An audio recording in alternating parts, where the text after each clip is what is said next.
ఏమన్నా బాండ్ రాపించుకొచ్చావింది? దేవుడా 80 ఏళ్ళు గ్యారంటీ రాయ్ అని ఏమన్నా సంతకాలు పెట్టించుకొని వచ్చారా? లేదుగా. ఎప్పుడు పోతామో తెలియదు. చావుకి వయోపరిమితి లేదు ప్రియులారా. పసిబిడ్డ అని జాలి లేదు, నిండు చోళాలని కరుణ లేదు, యవనస్తురాలు యవనస్తుడు అని వదిలిపెట్టదు, మొన్ననే జాబ్ వచ్చిందని దయ చూపదు, మొన్ననే పెళ్ళయిందని కరుణ చూపదు. ఎప్పుడు ఎవరికి ఎక్కడ ఎలా దర్శిస్తుందో తెలియదు. అవునా?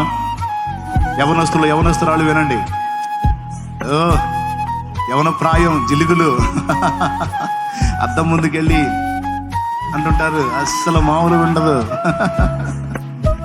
దేవుడి గురించి కొంచెం ఆలోచించున్నానా, కాస్త దేవుడి గురించి అన్వేషించున్నానంటే చూద్దాం చూద్దాం చూద్దాం చూద్దాం. గ్యారంటీ ఉందా?